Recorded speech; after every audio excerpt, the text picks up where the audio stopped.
Olá pessoal, eu sou o Ricardo, seu blog Pretexto. O nosso convidado de hoje, ele está entre os autores dos programas humorísticos de maior sucesso na TV brasileira, Cláudio Paiva. Cláudio, muito obrigado, viu, por ter aceitado o convite do Pretexto. Imagina, a gente está tentando achar essa data já, né? Eu estava te enrolando, eu que te agradeço a paciência. Imagina. Valeu a pena esperar, viu, Cláudio? Vamos lá. Cláudio, pesquisando a sua vida, eu vi que você entrou na Globo, apresentou vários projetos, você é um dos criadores do Planeta Diário, né? Aí você foi pra Globo, aí apresentou vários projetos, parece que nenhum na época foi aprovado. Aí te chamaram assim, ó, você vai fazer um clipe criativo para carnaval. Não tinha encomenda do criativo, não. O criativo era o meu bônus. Assim, era só um clipe para carnaval. Sabe o que aconteceu? Foi o seguinte, a gente, eu, o Hubert e o Reinaldo fazíamos o Planeta Diário, né? Aí ali pelo final do segundo, terceiro ano e tal, eu queria fazer outra coisa, tal, queria sair, né? Aí fiz um acordo lá com eles. E aí, nesse acordo, eu precisava procurar outro ganha-pão, né? Ganha-pão. Aí eu tinha o filho do Max Nunes, do falecido Max Nunes, né? O Maurício, né? Eu conhecia ele por uma casa assim. Ele falou, pô, tô fazendo umas coisas lá na Globo, você não quer fazer? Não, vamos lá, eu tinha que fazer uns projetos. A história dos projetos, né? Encomendaram pra gente uns projetos lá e tal, na época era no núcleo do Lacê. Tinha que trabalhar para Walter Lacer. E a gente estava fazendo uns projetos, não quer ir para lá, então ótimo, não sei o que. Aí cheguei lá, fizemos um contrato lá de 3 meses, para mim era ótimo, qualquer dinheiro que entrasse me garantia 3 meses de salário. E ficamos lá fazendo os projetos e tal, né? Assim, mas eu não levava muita fé que aquilo fosse para frente, nem sei que tipo de coisa eu ofereci para a empresa. Você não lembra qual o projeto? Nem sei se prestava, se eu mesmo aprovaria, mas não importava. O que importava era ter 3 meses de salário, essa que é a verdade. Então, depois que acabou esse período, nós apresentamos lá os projetos e tal, e aí o Maurício veio com essa história, porque a turma lá do Lacê é quem fazia os clipes de carnaval. E ele era diretor de lá, né? Ele fazia muito essas coisas e tal. Ele falou, cara, você não quer fazer comigo, não? Bom, verdade seja dita, eu detesto samba enredo. Não vou dizer que detesto carnaval, porque eu adoro carnaval como festa pública, acho maravilhoso, não sei o quê, mas quando o carnaval chega, eu aproveito para fugir da cidade. Você não é um fulião? Nada, nunca fui e tal. Bom, mas aí era a oportunidade de arrumar mais um contrato, mais um tempo ganhando um dinheiro, e a gente não nega dinheiro quando precisa. Bom, fomos lá fazer os clipes de carnaval. E aí, bom, como é um blog, posso contar a verdade por trás, para dar uma informação exclusiva. O seguinte, na época, foi a época do fumo da lata, a famosa maconha da lata. Sim, me lembro disso aí. Fomos lá para um apartamento que o Maurício arrumou de um amigo, assim, porque a gente precisava ouvir o disco de samba enredo. Olha que programaço. Ouvir o disco de samba enredo, todos os samba enredo, para escolher 3 escolas que a gente ia trabalhar. Que mereceria o clipe. Que a gente ia fazer. Nós estávamos saindo na frente, a gente podia escolher. Tá? Fomos ouvir o disco, aí o Maurício, para completar, falou assim, cara, assim, pô, um amigo meu me deu o fumo da lata, não sei o que e tal. Aí nós fumamos, né, a tal da maconha da lata lá. Ficamos ouvindo samba enredo, entendeu? Assim, completamente treslocados, assim. Eu ouvi aqui, eu falei, cara, o que eu tô fazendo aqui? Onde é que eu fui amarrar meu burro? Completamente louco, aquela maconha era poderosa, né? Falei, o que eu tô fazendo aqui, cara? Fizemos 3 clipes, foi uma experiência, e eu dirigia junto com ele. Olha só. Assim, não, foi festival de cafés, não sei o que. Aí fizemos assim, um saldo positivo. Não só a experiência foi do cacete, a experiência foi maravilhosa, mas eu conheci o Marcelo Serrado, começo de carreira, o Marcelo Serrado, chamamos ele para fazer uma ponta lá no clipe, uma história louquíssima e tal. Mas demos conta disso, fizemos os tais clipes, e depois veio, né, já emendando, depois disso já estava meio a gente entregando os clipes. E aí estava rolando um projeto para fazer um novo programa de humor para a Globo. O Jô Soares tinha saído Isso. nessa época, né? Foi pro SBT. Nada como a necessidade, né? Assim, nada como a necessidade. O Jô tinha assinado com o SBT. Aquilo tinha sido uma perda enorme para a Globo, porque o Jô estava há anos, né? Lá na Globo, e a Globo ficou mordida com aquilo. Então, na época, o Boni, né? E ele tinha essa visão assim, ousada do produtor. Ele tinha isso de genial. Ele sacou que havia ali umas coisas novas rolando na praça, de humor e tal, e ele propôs que tentasse trazer essas pessoas para a Globo, para criar um novo programa. E foi aí que começou a experiência do Pirata. Eu conheci o Guel, parceiro de longa data, fundamental, até hoje somos parceiríssimos, né? Dividimos muitas coisas na televisão, e para botar de pé o TV Pirata, que foi o que foi, né? Cláudio, falando do projeto, do começo do TV Pirata, tem uma história sua com o Mauro Razzi, que eu li no livro do Fiuza. Você estudou, fez o dever de casa. Fiz o dever de casa com prazer. E tem uma história sua com o pessoal do Caceta, onde o Bussunda morava, uma reunião no colchonete. Conta essas duas histórias pra gente, Cláudio. As histórias são boas. A história com o Mauro, né, eu acho que você está falando disso, que o que aconteceu? Eles montaram, na verdade, duas duplas para trabalhar. Né? Era eu e o Guel, o Jorge Fernando e o Mauro Razzi. Então, né, tinham dois grupos de trabalhos com um gênero diferente. O Mauro era um grande autor de teatro, né? Besterol, já fazia sucesso com as peças né, que eram chamadas de besterol, tá? Né, assim, né? E era um grande. Aliás, a obra dele está toda sendo relançada. Que legal! É legal assim, a gente conferir, porque ele era muito bom autor mesmo. Né? As peças todas estão sendo né, publicadas. Mas o Jorginho e o Mauro saíram lá na frente fazendo um programa do que eles achavam que deveria ser, né, tal, com, né, um tal novo programa de humor. E o Guel entramos depois no pacote, ali a gente ia fazer também um outro produto e aquilo ia ser discutido. No final das contas, o Daniel Filho, que era produtor lá na época, viu ali no meio da discussão, ele decidiu que eu iria ficar responsável por pegar esse material que o Mauro e o Jorginho tinham feito e iria juntar com a proposta que a gente tinha. Então eu seria, é aí que eu virei redator final, né, virei chefe, redator final lá no início ali do projeto do TV Pirata. Evidentemente o Mauro Razzi, com todo o direito que ele tinha ali como autor e muito vaidoso, ficou furioso né, comigo e tal. Reclamou, tentou me detonar, ele era muito amigo dos atores, né, porque ele fazia teatro, né, tentou criar lá um motim, né. No livro conta que, né, na primeira reunião, nas primeiras, assim, ele pegou pesado com você, né? Foi, reclamava e tal, até uma hora que ele não aguentava mais, ele já, né, percebendo que ele não conseguia, teve a cena lá do motim, que foi na casa da Regina Casé, eu me lembro. E aí ele, como ele não estava conseguindo, né,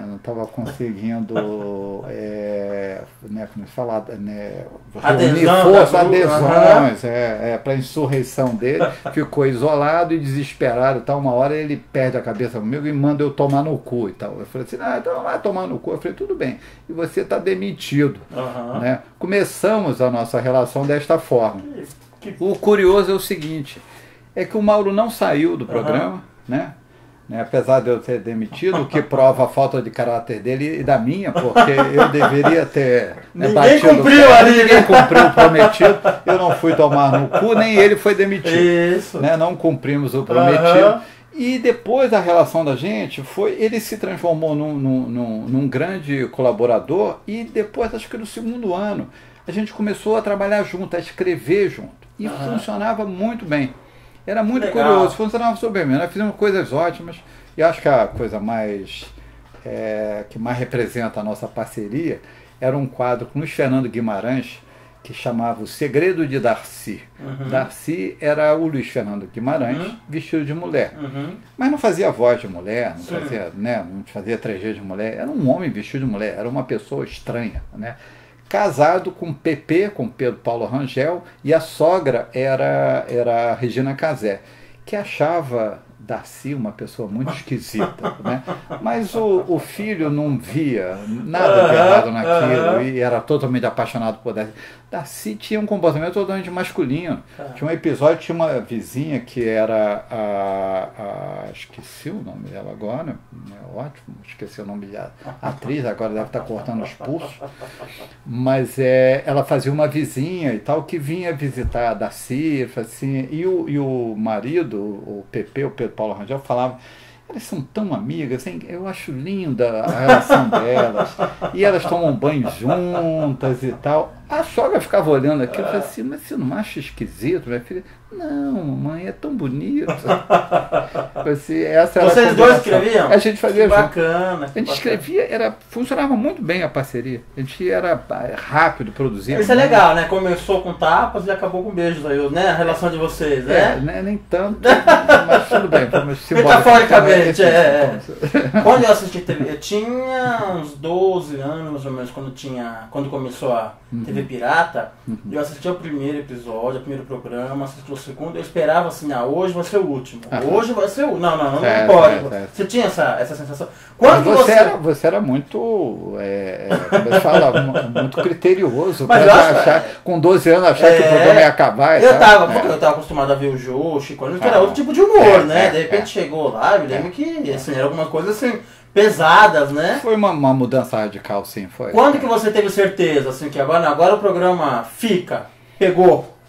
Olha, você não assim, eu acho que essas coisas da criação, quer dizer, não é muito diferente de qualquer relação afetiva. A gente não entra numa relação afetiva achando que ela vai acabar no dia seguinte. Se acha que vai acabar no dia seguinte, você não entra. Nem começa, né? Não é? Então, assim, né, o que eu posso te dizer, assim, eu simplesmente não pensava nisso, quanto tempo ia durar, entendeu? Tinha uma coisa ali daquela geração ali que foi muito legal mesmo, porque a gente veio com uma força, assim, né? E para mim, pessoalmente, quer dizer, eu tinha né, como a gente estava conversando aqui antes de começar a entrevista, eu estava falando assim, de repente, eu virei redator final, chefe de autores, do qual eu tinha muito, eu admirava muito, entendeu? Né? Assim, a minha equipe era a turma toda do Cacete Planeta, todos que eram meus colegas, e tal, gente que eu admirava. Pedro Cardoso, Felipe Pinheiro, Mauro Razzi, Luiz Fernando Veríssimo, entendeu? Assim, então, era uma turma de altíssimo nível, entendeu? Assim, então, e eu era chefe deles, não é? Então, para fazer isso funcionar, assim, eu não queria desperdiçar a oportunidade, entendeu? Claro. Então eu fui com, né, força em cima, com tesão, totalmente dedicado àquilo, né? Quase enlouqueci para botar aquele troço para funcionar, o que foi muito bom, né? Porque isso ajudou né? Principalmente o primeiro ano, quando eu me lembro assim, com nitidez, assim, é fantástico, né? TV Macho, era espetacular, né? Assim, era uma ousadia, né? Me lembro até de um que parece que foi uma das poucas vezes que extrapolou, foi o Hospital Geral, né? Que esse era meu, né? esse era seu, né? Era porque era sobre o Hospital de Brasília. Isso, onde o Tancredo ficou internado, né? Onde o Tancredo morreu, né? E tinha aquela grande questão quanto aquele hospital era terrível, era ruim, e ele deveria, né, assim, se ele estivesse em outro lugar, não teria morrido e tal. Então falava-se muito mal do hospital, né? E a gente né, e era exatamente sobre isso mesmo, assim, era. Eu me lembro que anunciaram o Hospital Geral e no dia mudou de nome, né? O Hospital de Base mudou para o Hospital Geral. Teve que trocar. Não, tive vários problemas, porque a gente também tinha uma coisa da idade ali, tinha um atrevimento. Claro, que foi ótimo. Foi ótimo. No livro, descrevendo essa reunião aí, a primeira reunião com o Mauro, com o Jorge Fernando, diz que o Daniel Filho identificou em você um sotaque de gerência. O Fiuza escreve, né? O que dá mais trabalho, Cláudio? Escrever com criatividade, humor que você escreve, ou gerenciar pessoas com talento? E mais vaidosas também, né? Eu estava lendo esse final de semana uma entrevista do Robert Crumb, do desenhista, né? Aham. E ele tem um livro de entrevistas que um crítico, ele é suíço, achei que ele era, né, fosse alemão, mas ele é suíço. Esses livros todos já saíram aqui no Brasil, são várias entrevistas e tal, e essa com o Crumb, ele fala uma coisa muito curiosa que eu me identifiquei muito com ele. Porque eles ficam conversando sobre a experiência dele como editor. Uhum. Né? A primeira revista dele de quadrinho, que na verdade uma das peças fundamentais no quadrinho underground americano, né, em São Francisco, é o Zap Comics. Ele faz as 3 primeiras revistas, ele faz sozinho. Tá. O Crumb desenha a revista absolutamente inteira. E aí começa a convergir inevitavelmente, né? Os outros desenhistas vão se identificando e começam a trazer material para ele. A partir do 4º número, ele vira um editor da Zap Comics. Uhum. Em pouco tempo, ele tem um grupo que ele fala que são 5 desenhistas, ele mais 5, né? Esses 6 desenhistas viraram os editores. E esses 5 desenhistas não queriam fechar o grupo. Tá. E era um grupo, eu sei porque eu sou desenhista e gosto muito desses caras dessa época, e eram caras realmente muito bons. Mas os caras queriam fechar o grupo. Tá. Achavam que o grupo tinha se formado, Tá que bom, não tinha fechou. E o Crumb não. E aí ele sai, ele larga a editoria e tal, e, né, entrega para os caras. Depois ele vai fazer uma outra revista, do qual ele volta a ser o editor. Né?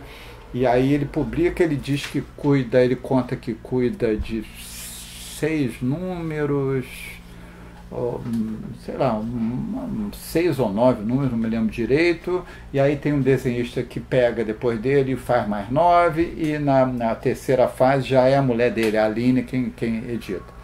E ele, o balanço que ele faz dessa experiência, ele fala assim, ser editor, assim, e ele gosta, né? Tanto que ele insiste nisso, né? Ele fala assim, ser editor é muito complicado, porque você acaba provocando muitas frustrações. Tem muita gente que fica chateado porque você não publicou, porque você não escolheu dele, escolheu um outro. Então é muito delicado, né? Ele fala assim, eu não quero mais isso, para mim, essa experiência. Você ser chefe, né, redator final, e na verdade o redator final de um programa de televisão tem a função de um editor. Né? Você tem que escolher o que vai ao ar. A equipe te manda texto e você escolhe aquilo que é legal e mesmo assim altera, né? No caso do TV Pirata era bem assim, era uma revista. Eu tinha vários colaboradores, várias ideias diferentes e eu tinha que montar aquilo.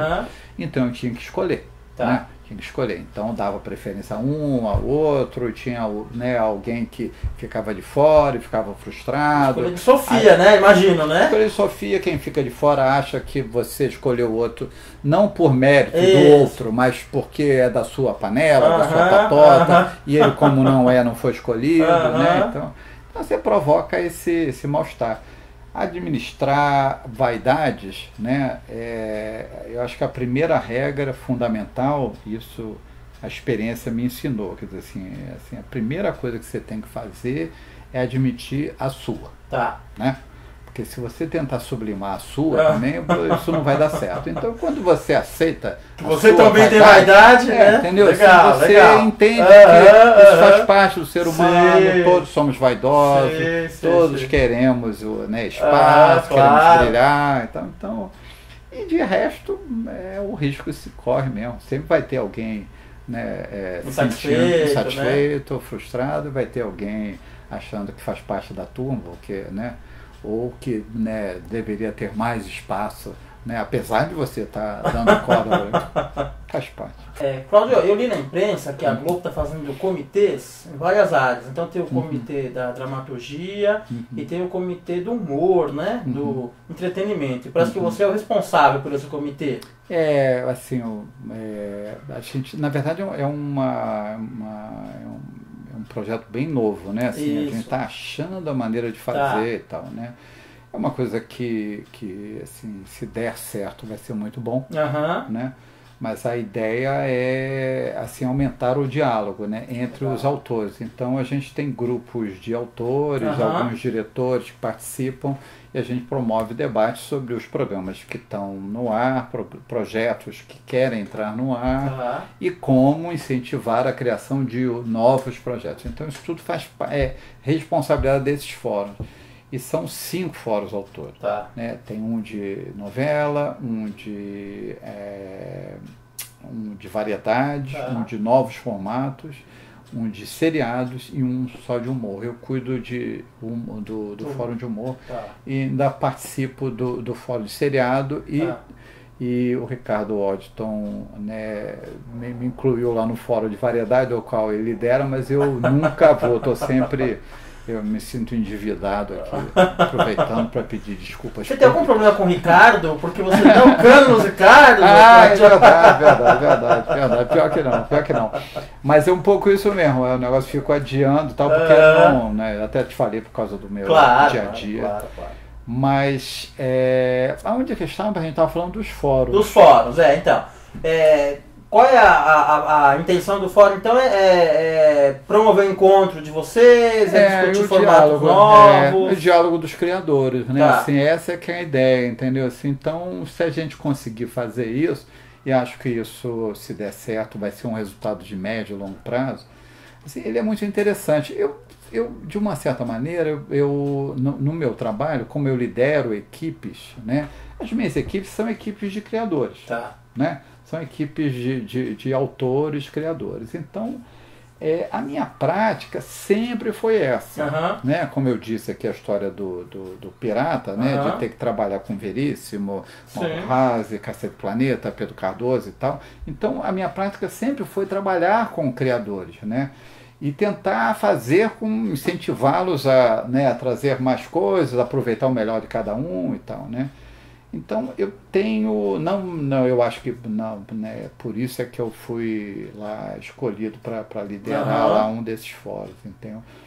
Mas é uma prática nova, é uma nova maneira de se fazer televisão, né? Aliado à televisão você tem uma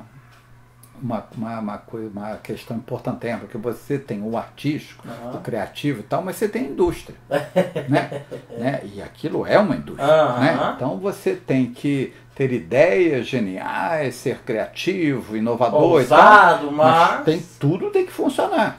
Porque depois que o teu programa sai do ar, tem um número lá, que é a audiência. Né? Tem um reloginho ali medindo. Né? Essa semana você deu 20. A semana passada você deu 30. Tá caindo. Entendeu? Quando você der 10, tu tá no olho da rua. Né?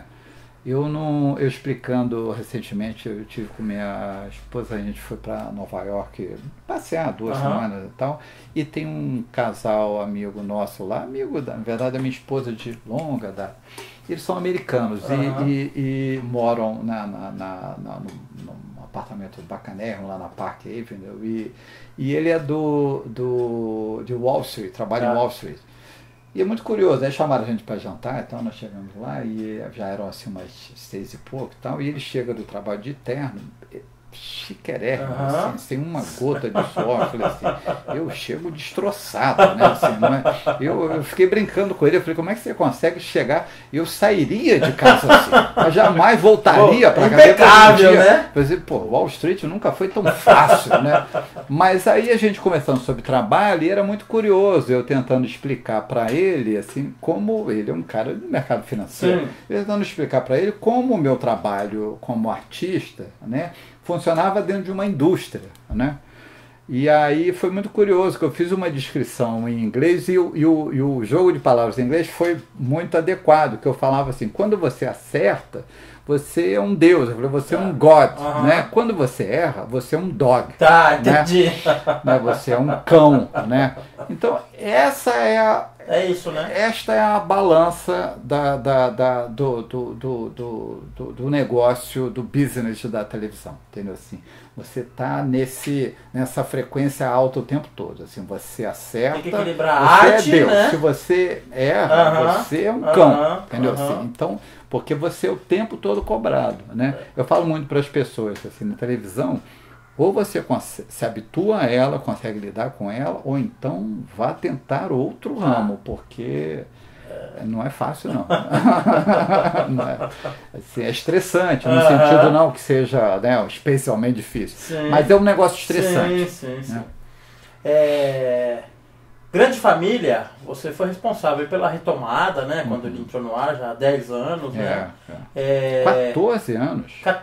Desde 2000, é isso 14 mesmo. 14 anos, 14 anos, é incrível. É incrível. Qual a sua explicação para esse sucesso tão grande? Cara, assim, é fórmula inevitável, né? Assim, simples e perfeita, né? Assim, a família, né? Você tem conflitos, né? Você tem personagens que têm conflitos sobre um universo amoroso, né? Que é capaz de absorver esses conflitos e sempre terá uma solução afetiva. Isso, né? Isso. Né? O Modern Family, que é uma grande família muitíssimo bem feito, mais moderno hoje em dia, eu vejo e falo assim, cara, assim, né? Assim, isso já é uma versão melhor do que a gente estava fazendo lá, né? Mas a base é a mesma. Você tem os conflitos, tem todas as dificuldades e tal, mas você sempre terá, né, assim, sempre terá aquele abraço da família para te acolher, né? Haja visto o personagem, né, o principal antagonista, que era o Agostinho. Né? O Agostinho, por exemplo, você tem uma ideia de um exemplo que serve bem para explicar, né? O Agostinho sempre dizia para a equipe assim, o Agostinho jamais poderá trair a Bebel, porque a regra ali é fundamental, porque é o seguinte, na hora que ele trair a filha da família, né, a família se fecha. Ele já não é mais família, né? Não tem mais perdão. Legal. Não tem mais perdão. Legal. Então são regras fundamentais, entendeu? Né?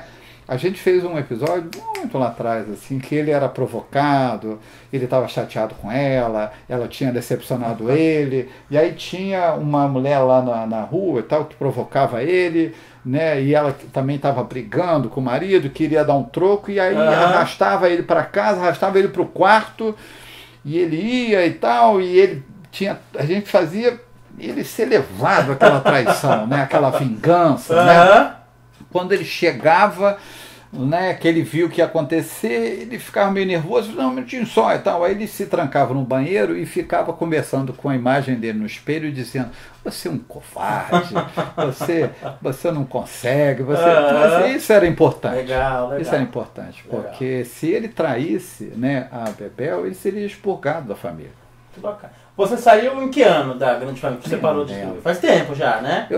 O meu cálculo de tempo nunca é por... Mas você saiu... O meu cálculo é bem estranho, eu fico calculando. Não, aí eu fiz tantos anos de tapa de beijo, depois eu fiz tantos anos não sei o quê, né? Aí eu vou calculando. Mas você saiu porque você foi designado para o eu estava cansado. Estava cansado. Estava cansado. Tem ali um universo... Claro. Né? O Gel Arhar, né? Ele tem uma descrição muito boa que eu passei a usar também. O autor tem um baú. Isso. Né? Esvaziou o baú, acabou, né? Ele tem um baú do universo dele, de história, né? Quando eu fui fazer a Grande Família, né? E para poder assumir ali a Grande Família era um mito, né? Do Vianinha, né? Agora que terminou, teve uma matéria até especial na matéria de capa de uma revista de TV do Globo. E aí, né, de novo, os atores falam, não, porque o Vianinha, eu falei, Vianinha é o cacete, porra, eu que adaptei a história, Vianinha já foi, porra, né? Mas assim... Mas o Vianinha nem viu, né, do Vianinha, não, eu até vi sim, eu li uns 5 textos do Vianinha. Tá. Não, mas a maioria nem viu, nem assistiu aos episódios, né, por ele, né? Não, e essa versão durou 14 anos. Incomparável. Não sei quanto tempo ficou. Mas claro que tem o mérito do Vianinha, ele sacou lá no início, eu estou sendo maldoso. Mas quando a gente começou, na época, eu para poder assumir isso, eu falei, estou pegando um negócio que é um mito, era assim, são os 2 mitos que eu tive o prazer de trabalhar na minha vida, que eram 2 coisas que eu adorava na minha infância, a Grande Família do Vianinha, que eu adorava, e depois o Bem Amado, que a gente fez um roteiro para o filme, que eu adorava também, o Bem Amado do Dias Gomes. Né? Mas no caso lá da Grande Família, quando eu peguei aquela obra sagrada, era um desafio danado você superar aquilo.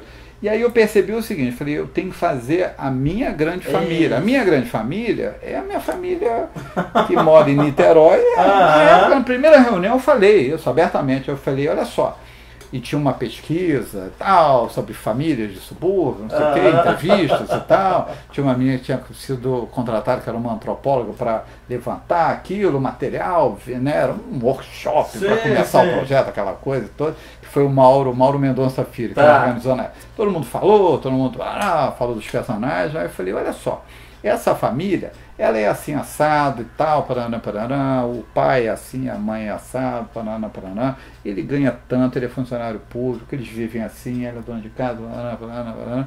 Assim, eu, né, descrevi a família toda, porque essa família é a minha família, e é sobre ela que eu vou escrever. Claro, ué. Né? Entendeu? Então, sua aldeia, né? Isso daí é uma regra fundamental, né? Assim, você falar da sua aldeia, daquilo que você conhece, né? Então, assim, quando eu falava, quando eu escrevia A Grande Família, lá no começo, eu estava falando da minha família, né? De uma certa maneira ali, né? Por que eu parei, assim? Porque para mim tinha um ciclo encerrado, né? Ali, e eu queria, na verdade, eu queria falar da família contemporânea, da família que eu formei na vida adulta, né? Aquela era a família da minha infância. Sim. Eu falei, agora eu quero falar da família que eu formei, que são os meus amigos, né? A minha vida hoje em dia. Então, não à toa, eu queria achar alguma coisa que falasse das pessoas, do afeto no ambiente de trabalho, né? A minha mulher, eu sou casado não posso errar. Ela vai ver, vai me matar.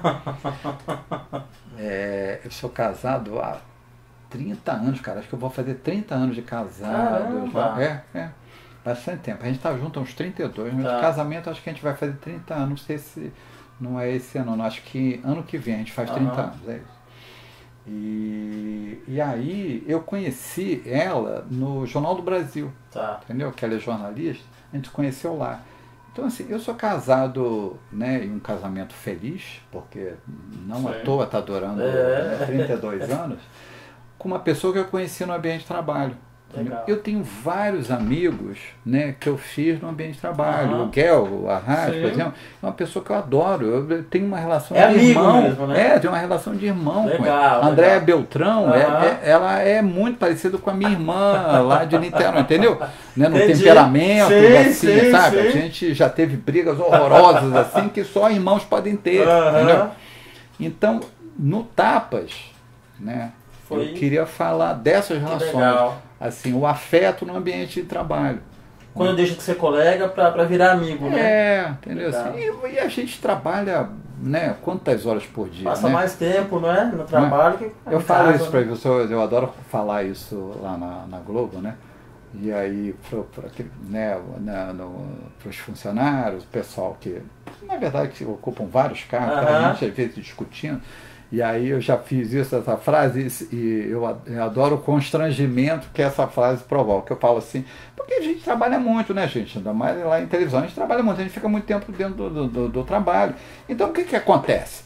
Né, assim, ou a gente vai casar com alguém do trabalho, ou a gente vai trair o marido com alguém do trabalho. Então, aí fica aquele mal-estar que ninguém pode se entregar. Né?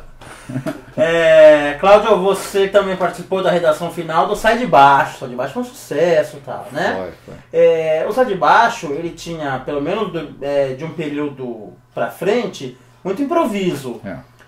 Quem escreve, que é o responsável pela redação final... É um inferno na Terra. Isso que eu ia falar, porque daí você pensa numa coisa e você vê outra, né? Não é assim... Eu acho assim, não sou contra o improviso não, porque, né, na verdade, né, eu não sou um autor castrador e egoísta, né? E, assim, eu sempre trabalhei com muitos autores, já promovi vários autores.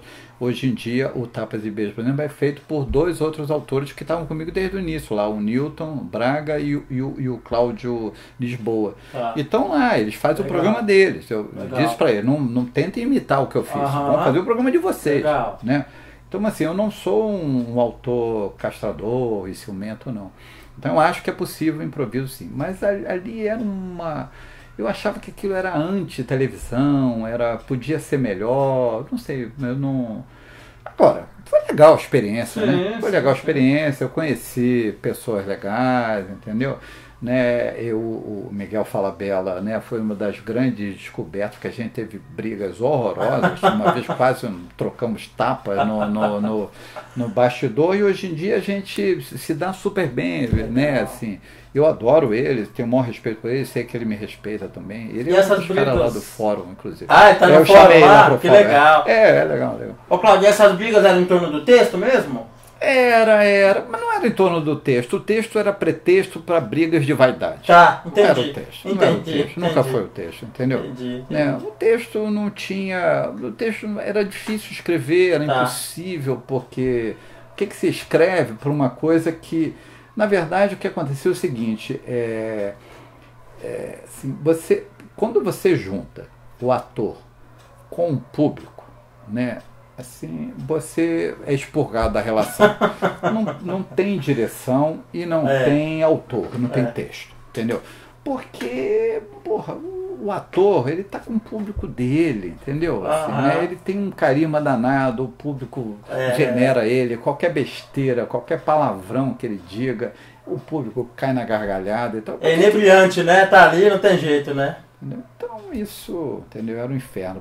Para a direção. O texto servia para botar um caminho. Era uma base só, né? É.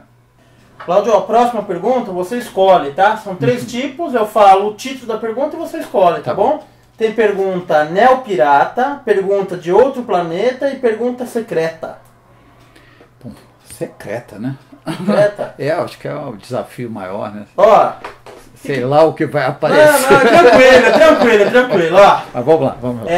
O que pouca gente sabe sobre você? Boa questão.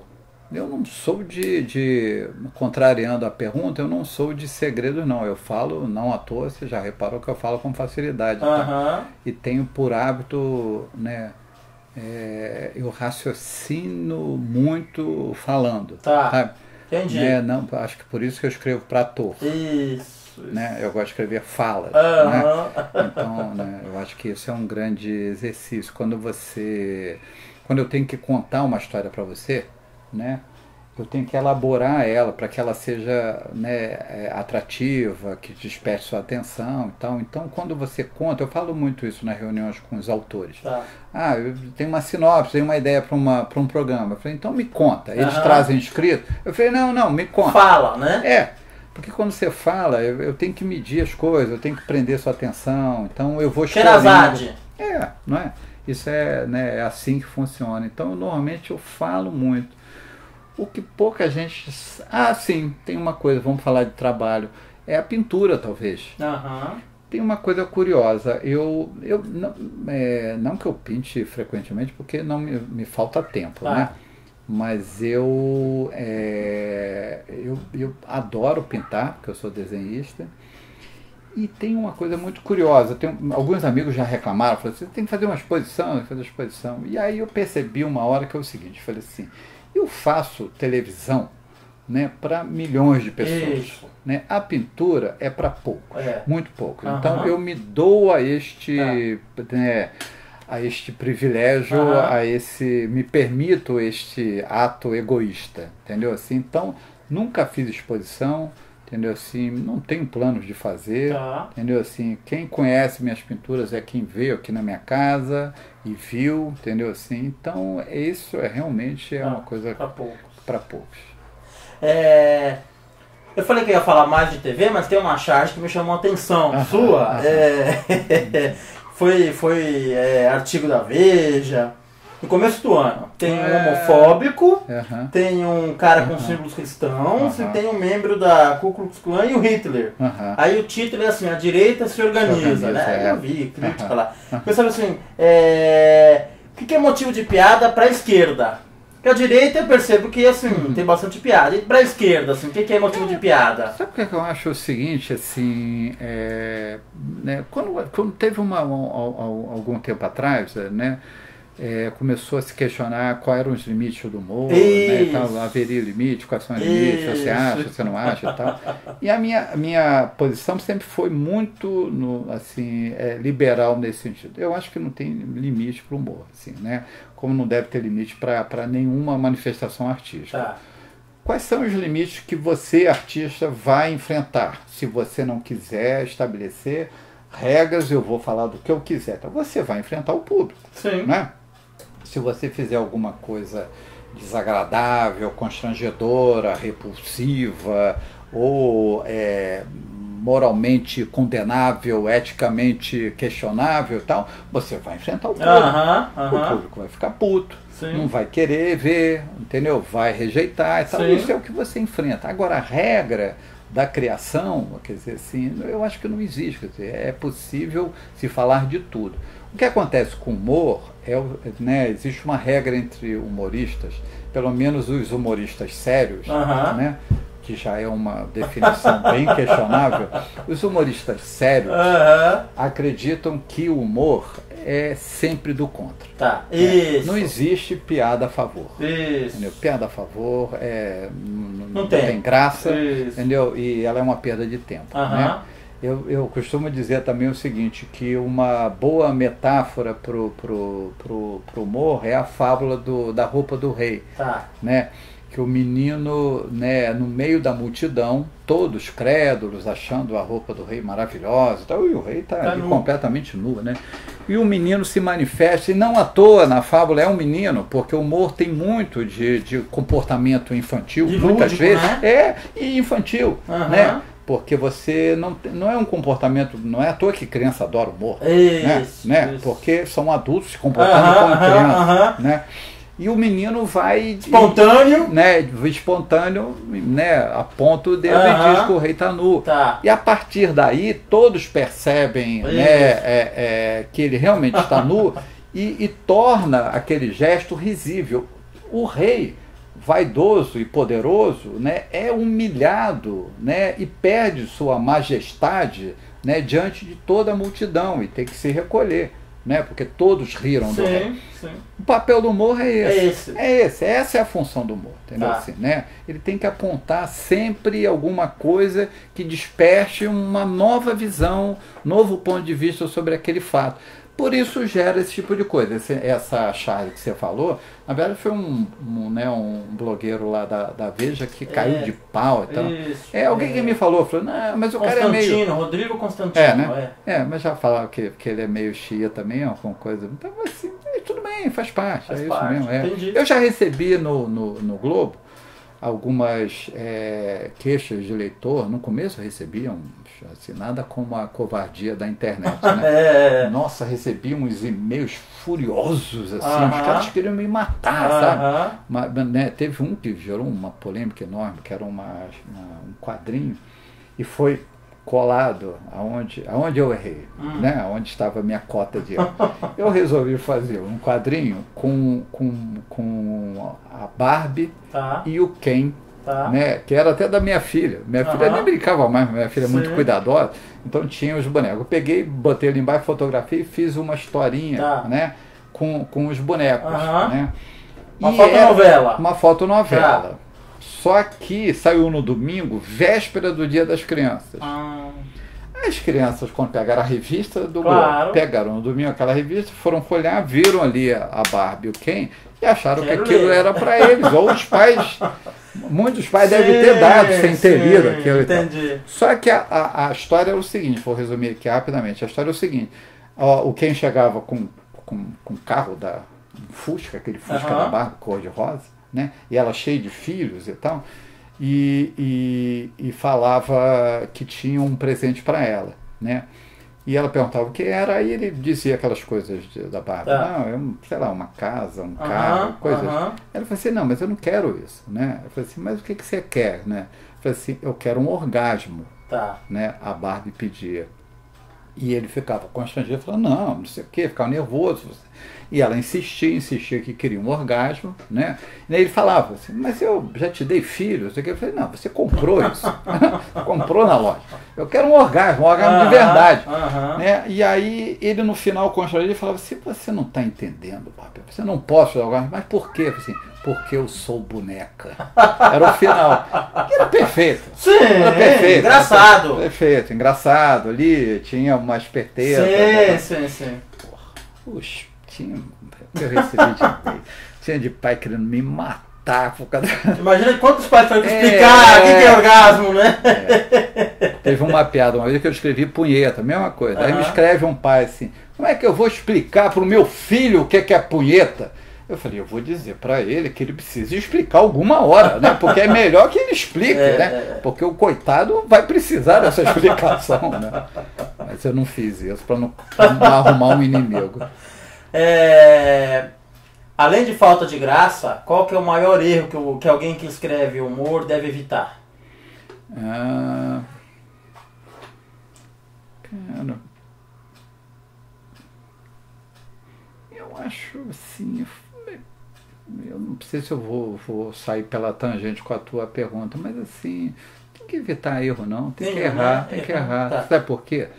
Porque se você não se arriscar, né, você vai ficar medíocre, entendeu? Tá. Assim, né? Tudo que você o que não corre risco do ponto de vista da criação, sim, o que não corre risco, ele inevitavelmente vai te levar para um caminho muito medíocre. Você vai repetir as fórmulas certas e tal, então faz parte errar. Tá. Né? Assim, quando você trabalha em jornal, que você diariamente publica uma charge, uma vez por semana, o que for, quando você trabalha em televisão, que você faz como a gente faz, nós fazemos 38 programas por ano. É muita coisa. Muita coisa. Os seriados americanos, né, de humor, tem 22 cada temporada. A gente faz 38. Então o que acontece é o seguinte, quer dizer, né, eu sempre falo muito isso, até discutindo às vezes com os críticos e tal, alguns que eu conheço até pessoalmente, e falo muito claro nisso, assim, tem que se arriscar. Tá. Tem. E assim, não se permita errar. Tá. Entendeu? Assim, porque senão ele vai ficar medíocre. Entendeu? Então quando você se arrisca, os erros virão. Sim. Né? Enfim, o negócio ficou meio mais ou menos, uma coisa que não teve graça, uma coisa que deu um tiro na água ali, alguns erros né, assim, de errar a mão, pesar a mão, que vergonha, sim. Devia ter feito isso. Né? Então o erro, para evitar, é não estagnar, né? Vai errando, vai arriscando. Erre. Sim. Se permita errar. Né? Dizer para o cara errar é besteira, né? Pode errar desde que não esteja usando meu dinheiro para isso, né? Aí faz o que você quiser, né? Mas na verdade se permite errar. Né? Você vai se arriscar em que agora, depois do Tapas de Beijo? A gente está preparando, né, muito secreto ainda para falar mesmo, bom. Né? Isso é uma das coisas que ninguém sabe. Mas a gente tem, na verdade, estamos trabalhando para a grade do ano que vem, levantando os projetos novos e tal. Então tem várias coisas que estão aparecendo assim e que são bem legais. E são bem legais, eu acho que são pode ser um projeto secreto. São bem promissoras, assim. Isso vai ser. Eu acho que essas coisas vão são riscos. Espero que dê certo, né? Porque também ficar errando demais. Diz que quando parece ousado, né? A borracha gasta muito antes que o lápis, tem algum problema. O pretexto para a gente conversar no que vem, então. Desses projetos novos, quando deixarem de ser secretos. Verdade. Cláudio Paiva, um prazer, viu? Valeu a pena ter esperado. Obrigado, admiro muito o seu trabalho. Que bom. Foi bom ter te conhecido, viu? Muito bacana. Tá bom, obrigado também. Tá. Pessoal, a gente fica por aqui. Em breve mais um bate-papo do pretexto. Até mais.